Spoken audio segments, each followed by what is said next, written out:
beaucoup. Merci à notre ami Sergueï Lavrov pour la considération, le respect, mais aussi pour tous les mots aimables qui viennent d'être prononcés à l'endroit de la Confédération des États du Sahel et sur les développements qui concernent en particulier le drapeau. Je pense que nous sommes tout à fait en phase avec cela. Je voudrais, au nom de mes collègues, Yahou Sangaré, ministre des Affaires étrangères de la République du Niger, et aussi Karamogo Jean-Marie Traoré, ministre des Affaires étrangères de la République, du Burkina Faso,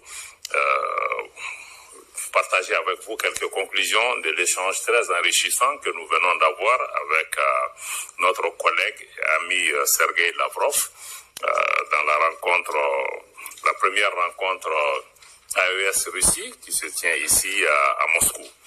Je voudrais pouvoir décliner les conclusions de nos travaux en 4 points essentiels. Le premier point qu'il faut retenir, c'est que la Russie est un allié de la Confédération des États du Sahel, avec laquelle elle partage une vision commune dans un certain nombre de domaines. Donc, il s'agit pour nous d'une première consultation politique avec un partenaire à l'extérieur de la Confédération des États du Sahel, ce qui signifie que nous partageons beaucoup de valeurs communes que vous avez déjà déclinées, et aussi que plus qu'un partenaire, la Russie est aujourd'hui un allié sincère, mais un allié constant, qui a toujours été aux côtés de nos pays depuis leurs indépendances respectives. Mais aussi, notre présence aujourd'hui aussi à Moscou, c'est le témoignage du fait que la Russie a été le premier pays à reconnaître la Confédération des États du Sahel presque une semaine après sa création.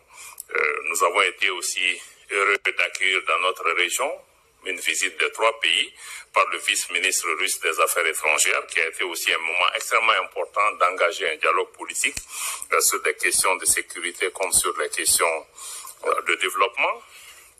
Pour nos pays, son Excellence le président Traoré du Burkina Faso, comme le général d'armée Abdourahmane Tchani de la République du Niger, comme le général d'armée Assimi Goïta du Mali, en conjonction avec son Excellence le président Vladimir Poutine, mettent aujourd'hui l'intérêt de leur population au cœur de leurs actions. Et dans ce cadre, nous avons une convergence de vues, comme le ministre Lavrov l'a indiqué, sur toutes les grandes questions de sécurité, de paix et les questions politiques internationales, mais aussi nous avons une lecture commune de la lutte contre le terrorisme, l'insécurité dans notre espace, terrorisme qui est d'ailleurs soutenu par des sponsors étatiques étrangers, y compris des acteurs régionaux, des acteurs de notre espace qui continuent à servir de base arrière et à soutenir le terrorisme, ce qu'il faut combattre, y compris l'Ukraine, qui a à vos portes ici, que nous considérons comme un État terroriste tout simplement. Pour nous, avec la Russie, naturellement, nous mettons au cœur de notre action le respect de la souveraineté de nos pays, le respect de nos choix stratégiques, mais aussi la préservation des intérêts vitaux de nos populations. Nous travaillons avec la Russie dans le cadre du groupe des Amis de la Charte, parce que pour nous c'est important que l'action internationale, que les relations internationales ne soient pas bâties sur la force, mais sur le respect de la Charte des Nations Unies, mais pas dans le cadre d'une lecture étriquée que certains font de la Charte. L'AES et la Russie aussi s'opposent aux mesures de sanctions, à la politique des sanctions, en particulier les mesures unilatérales coercitives qui sont prises par certains États pour nous obliger à changer nos orientations et nos choix politiques. Nous nous y opposons. Nous nous opposons également avec la Russie à l'ingérence dans les affaires intérieures des pays. Et par-dessus tout, vu notre expérience, nous travaillons avec la Russie pour nous opposer à toutes les politiques néocoloniales, les politiques d'assujettissement et de domination, de contrôle de nos pays par d'anciennes puissances coloniales qui veulent maintenir leur emprise sur nos pays et nous empêcher de faire des choix politiques ou économiques au bénéfice de nos populations. Ça, c'est du point de vue du partage de la vision commune des valeurs et des principes. Le deuxième point de conclusion c'est que nous avons échangé avec nos partenaires russes sur les avancées de la construction confédérale, de la mise en place de l'Alliance des États du Sahel, et des progrès considérables ont été menés en 8 mois de mise en place de cette confédération qui est bâtie sur 3 piliers, la défense et la sécurité, le pilier diplomatie et le pilier développement. Sur le pilier défense et sécurité, pour lequel la Russie est un partenaire stratégique important, aujourd'hui, nos unités travaillent dans le cadre d'opérations conjointes entre les 3 pays qui donnent des résultats considérables sur le terrain, avec la neutralisation de beaucoup de groupes terroristes dont certains se sont rendus aux autorités. Aujourd'hui, nous évoluons dans le cadre d'opérations militaires conjointes. L'objectif pour nous est d'arriver à mettre en place une force unifiée de la Confédération des États du Sahel pour mutualiser nos efforts dans le cadre de la lutte contre le terrorisme. Aujourd'hui, il y a un moment, nos pays ne contrôlaient pas tout leur espace territorial. Aujourd'hui, il y a des progrès considérables qui ont été faits, et sur le plan militaire, la prise de Kidal, il y a 2 ans, dans le nord du Mali, a été une étape importante pour nous permettre de reprendre le contrôle de nos territoires et d'assurer la sécurité. Et sur le plan diplomatie, nos 3 pays travaillent ensemble dans le cadre de la Confédération des États du Sahel pour parler d'une seule voix. Moscou aujourd'hui nous en donne également l'opportunité. Nous souhaitons travailler pour accroître la reconnaissance de la Confédération des États du Sahel, tant au niveau bilatéral qu'au niveau multilatéral. Beaucoup de pays s'ouvrent progressivement à cette possibilité, et nous nous coordonnons au plan international sur beaucoup de questions, y compris la question des droits de l'homme et beaucoup de questions politiques. Sur le plan du développement, nous travaillons à renforcer une intégration des peuples d'abord, entre nos populations, mais asseoir la libre circulation. Nous avons mis en circulation récemment un passeport AES pour nos 3 pays. Ensuite, une décision est prise pour la mise en circulation des cartes d'identité biométriques et aussi avoir un espace de visa qui sera aménagé, un visa commun à nos 3 pays. Nos pays travaillent aussi dans le cadre de projets structurants dans le domaine des infrastructures, de l'énergie et d'autres domaines.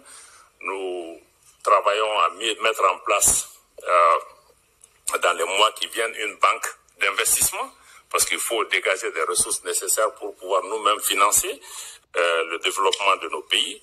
Et récemment, nous avons mis en place un prélèvement confédéral qui permet de prélever 0,5% des importations pour pouvoir financer le fonctionnement de cette organisation, de cette confédération, mais aussi en même temps pouvoir financer la banque d'investissement, mais aussi financer les différents projets structurants dans notre souci d'avoir une organisation qui soit autonome, mais qui soit financée principalement par nos ressources, même si nous restons ouverts à différents partenariats sans qu'ils puissent prendre le contrôle de notre organisation. La Confédération, en termes d'avancée aussi, a mis en avant le renforcement de son identité visuelle. Je me réjouis du fait que aujourd'hui nous ayons pour la première fois, comme le ministre Lavrov l'a indiqué, que le drapeau de l'AES soit monté en dehors de l'espace AES pour la première fois. C'est aujourd'hui ici, au niveau de la Confédération de Russie. Donc nous les remercions pour cela. Je crois que c'est un pas important. Nous avons aussi développé un logo qui est au centre de ce drapeau. Et aussi nous travaillons à mettre en place une télévision et une radio de l'AES, parce que nous sommes aussi dans un monde de guerre informationnelle où il est important que nous puissions avoir des modèles alternatifs pour pouvoir donner nous-mêmes l'information. Et nous sommes disponibles pour travailler avec les partenaires russes aussi qui ont la même préoccupation. Désormais, l'AES est une réalité géostratégique qui a certainement bouleversé les équilibres pour des partenaires qui étaient dans des schémas de domination ou de néocolonisation. Il y a certainement des défis importants, des défis qui viennent surtout d'anciennes puissances coloniales ou puissances occidentales, ou en tout cas d'acteurs régionaux en quête de leadership ou de domination sur nos pays.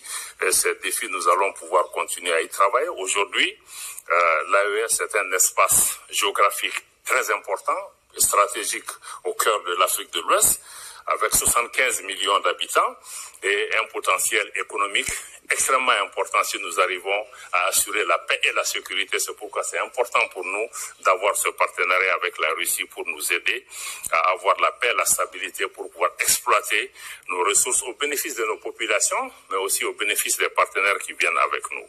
Le troisième point de conclusion majeur de nos échanges, c'est comme je l'ai dit, la Russie nous a réitéré sa volonté de rester à nos côtés en tant que partenaire sincère, constant, et de maintenir une lecture objective de la situation de nos pays, et aussi de continuer à soutenir nos pays sur la scène internationale, comme nous nous sommes engagés aussi à travailler pour apporter notre appui à la Russie chaque fois que cela est demandé. Nous saluons la résilience du peuple russe et aussi, je voudrais rappeler notre engagement commun à redoubler nos efforts dans le cadre de la lutte contre le terrorisme, contre les terroristes et contre les sponsors étatiques des groupes terroristes, comme l'Ukraine, comme je l'ai indiqué, qui est aussi un des sponsors du terrorisme et qui doit être traité comme tel. La Confédération AES œuvre à défendre en particulier notre sécurité. Nous avons été bâtis pour ça en particulier, mais aussi défendre les intérêts de nos populations. Nous ne cherchons à menacer aucun pays, aucun peuple. Nous voulons juste défendre nos intérêts. Comme je l'ai dit, il y a des opportunités économiques qui existent. Nous voulons travailler à des mesures de facilitation des investissements pour les partenaires extérieurs pour pouvoir nous aider à exploiter, à transformer nos productions, nos produits au bénéfice de nos populations et à développer des différentes infrastructures dans le domaine de la télécommunication, des mines, de l'énergie et de l'énergie renouvelable. Enfin, en termes de perspective, comme quatrième point, nous sommes convenus, la partie russe avec le ministre Lavrov et nous-mêmes, d'institutionnaliser ce mécanisme de consultation AES-Russie et que la prochaine session de ces consultations se tienne dans l'espace AES et que ces rencontres se tiennent alternativement en Russie et dans l'espace AES. Nous sommes aussi convenus, nous nous en réjouissons de l'établissement d'un partenariat stratégique entre l'AES et la Russie sur les questions de sécurité, mais comme sur les questions de développement et de coordination diplomatique. Nos pays expriment leur intérêt de voir la Confédération des États du Sahel avoir des ponts avec les BRICS pour deux raisons essentielles. La Russie étant un membre des BRICS, les BRICS aident à évoluer aujourd'hui vers un monde multipolaire qui respecte la souveraineté des États. Nous pensons que c'est quelque chose qui est important. Et nous comptons aussi sur nos amis russes et d'autres amis qui font partie des BRICS pour pouvoir nous accompagner dans ce domaine. Le deuxième aussi intérêt pour les BRICS, c'est qu'ils offrent aussi un modèle de financement alternatif.